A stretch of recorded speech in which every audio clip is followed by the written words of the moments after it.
Coach Heyward. How we doing? Good. You guys hear me all right? We hear you great. Ready for some questions? Yeah. All right. We're going to start with James Kripia from the Oregonian.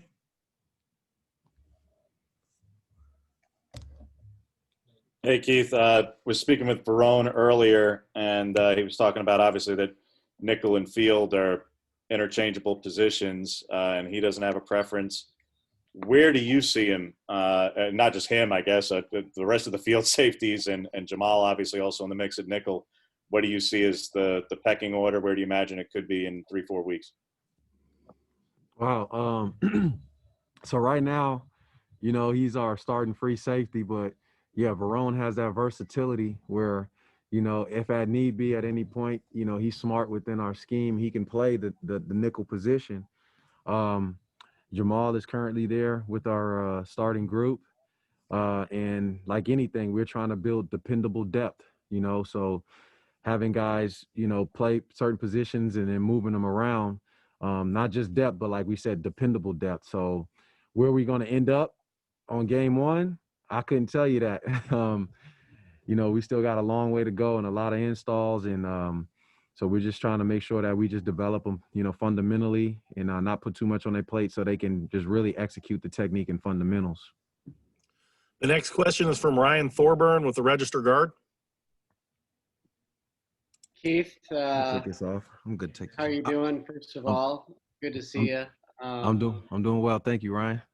What were your conversations kind of like with Javon and Brady and the opt-out guys during this whole process? I know it was, a tough time with not knowing if there was going to be a season or when there was going to be a season.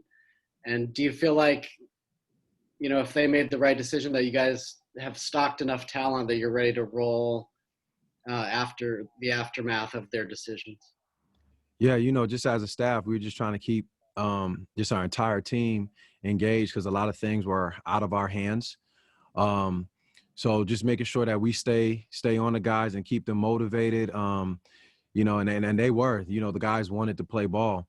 I fully support the decisions that they made. I'm definitely going to miss those guys. I mean, Javon, Brady, they played some tremendous ball for us, made a lot of great plays. I wanted those guys to stay, but had to support them on their dreams, and I still do. And I think we have, guys here, like I just said, we're trying to build dependable depth.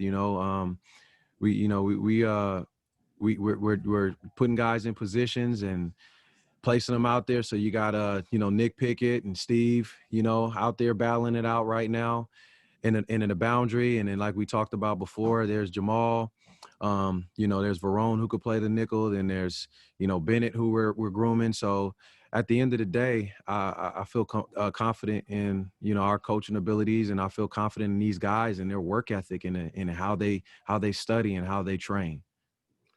Next question is from Max Torres from Scoop Duck.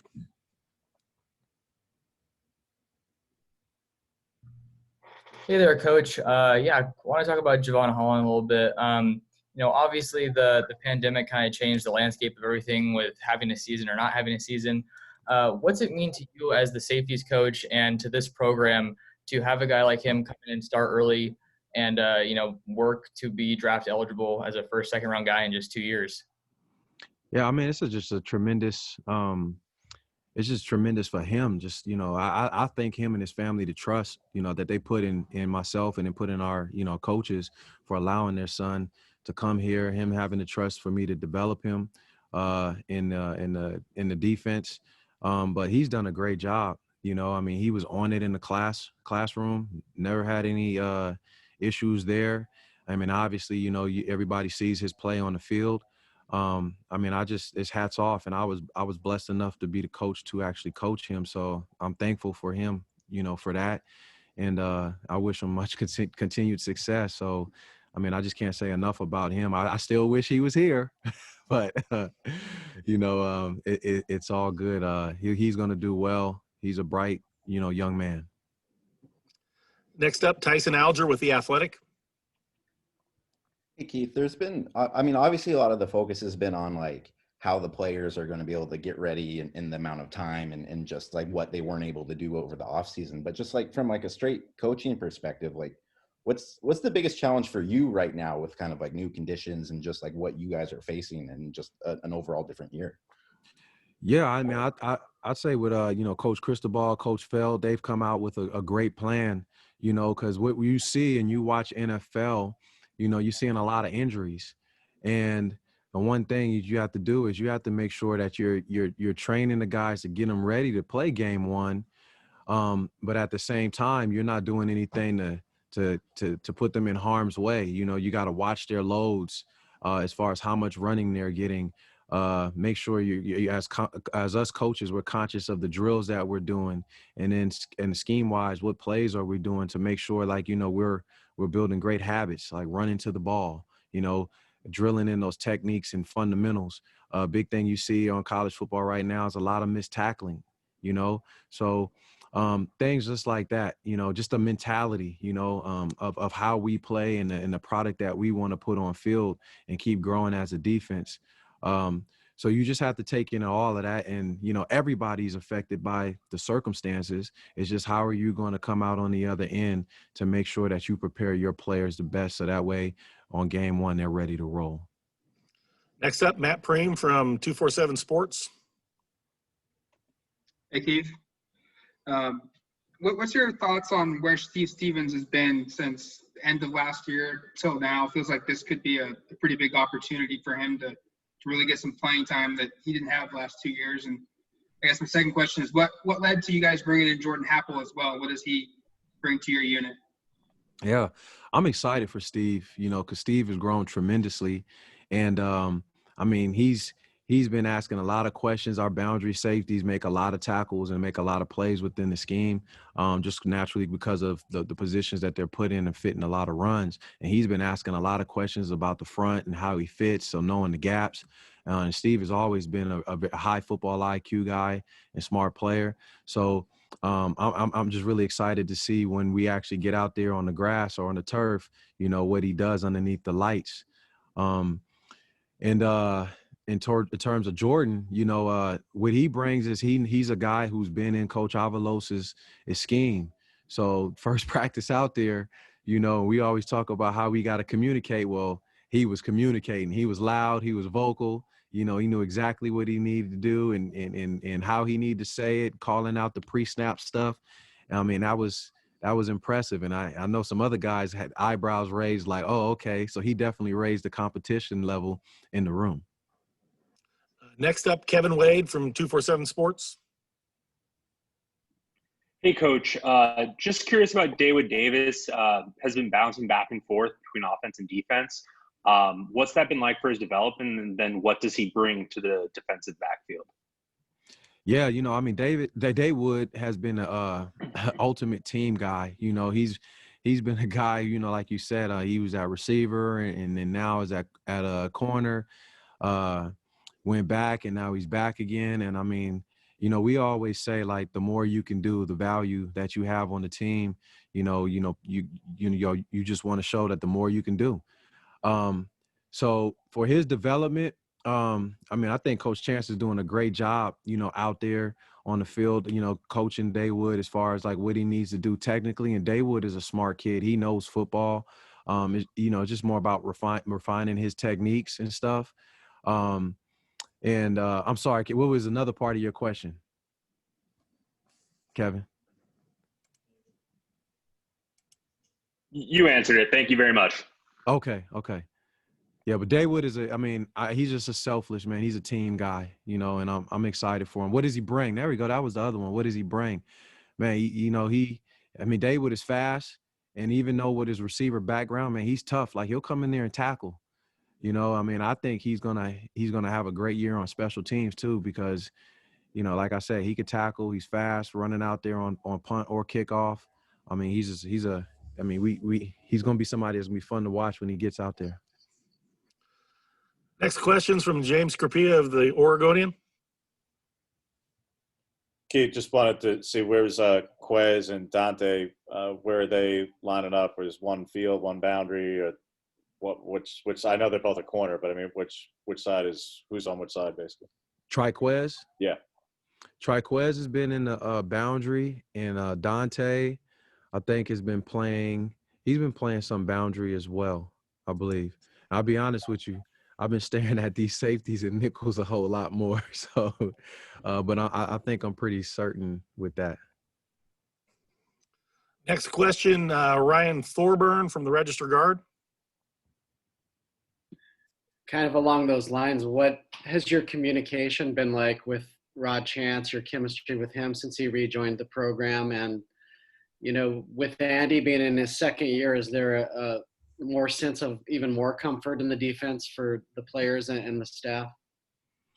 Yeah, man, Rod's my guy, you know. So Rod and I had a previous relationship before he came last time as an analyst. And I mean, no matter who it is, but you know, we're gonna work well in the defensive back end. But you know, Rod and I work well together. You know, always have dialogue about what's the best way, how we're gonna play things. I mean, Coach Avalos is in on those conversations too. You know, it's just our job as professionals to make sure, you know, we're teaching it the right way. We're doing whatever's best for the players so they can execute the fastest. And I think in a second year in the defense, I mean, at least from my perspective in the safety room, you know, it's been really good. And actually, I look at it as the whole picture. You know, guys have been moving around a whole lot faster where they know the defense, you know, and it just comes down to us just teaching the concepts more so, because once you learn the concepts that we want to play, you can mix and match those and make any type of defense that you want. So I think the kids understand that. And, you know, that's what I think is going to help us play faster. But we're always preaching, you know, technique, fundamentals, being in the operation, you know, and just being in our mentality, stay humble and hungry. Next up, Tyson Alger from The Athletic. I asked Verone earlier today just about like some of the weekend Twitter analysis he's been doing with, you know, college football and the NFL. And I mean, obviously this is something that he geeks out on a bit. Just what's he like in the film room with you guys? And is it like similar sort of thing? And, you know, he was saying that he would like to maybe play free safety just because it feels like he's the quarterback of the defense there. And just what's his next step kind of with that sort of thing? I mean, well, he's playing free safety, so he is the quarterback of the defense. I mean, all of the safeties and the nickels, right? We're in charge of it. You know, we're communicating, we're making the checks, operating within the pre-snap if we have, you know, movers and stuff like that. So in that sense, he is. But, I mean, he's a high football IQ, you know, kid. You know, he knows ball. His dad was a coach, or is a coach, I should say. And, you know, Verone's over it. So he's always attention to detail, you know, into it in the meetings, you know, paying attention, knows multiple positions. And I think that's what helps him with his versatility is just that he's a football kid. Like he cares. He has a high care factor. So I guess that kind of lends to, you know, his commentating and stuff that he does on social media. I've seen a couple of those. He's pretty funny. Next up would be Matt Preem from 247 Sports. Keith, spring ball and early parts of camp allows you guys opportunities to experiment with guys and positions and move stuff around and scheme and stuff. Do you still do that with limited time and no spring ball, or is it full go of just getting ready for a season and worrying about trying guys in new spots next year? I mean, we always gotta put the best players on the field, and the way that this whole thing is going right now, you know, you just got to be open-minded to, you know, unfortunately, if anything ever happens where a kid has to sit out for some time because of the virus, you know, you got to be ready to plug somebody in. So I just think that as far as our teaching or how we teach, you know, we're always teaching in a way that where if we have to move somebody, we think about those plans all the time.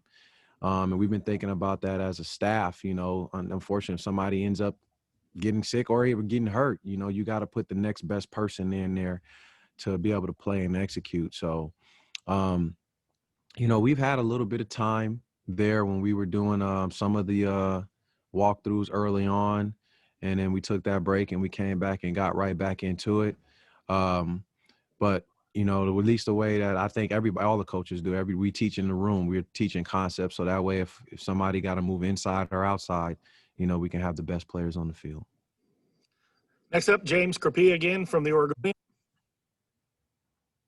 Keith, wanted to ask you generally about recruiting for the last 7 months here without visits.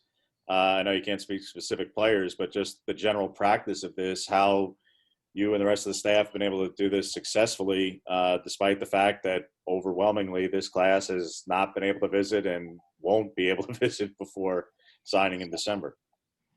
Yeah, I think we've all schools have been doing this. We've been on it, and I know we're very aggressive in terms of how we recruit. With Coach Cristobal, but doing those virtual tours and then building relationships, with the young men, building relationships with the families, and just staying in constant communication. I mean, it's our job to be able to show them in the best way that we can on these virtual tours of like what the facilities look like. Spend time with them, not just on the phone and texting. You have access to Zoom, which we all discovered. So you can Zoom them and take them through like the buildings and take them through campus or whatever you have on online. And we're gonna stay relentless. That's just what we do. It's about the engine in the car. So you put them good players out there on the field. You got to recruit them. Last question. Tyson Alger from The Athletic. This is a little kind of open-ended, but just as someone who's been coaching in this conference for 11, 12 years or whatever it is at this point, obviously none of this COVID stuff's ideal, but just like from a curiosity factor, just like what do you think this season's going to look like? I mean, there's got to be some part of you that's like, this is going to be different at the very least compared to what you've experienced in the past. It's going to be definitely different for everybody, but, when you come down, it comes to a game. I mean, it's going to be your 11 guys on the field versus their 11 guys. It's still 100 yards, of field.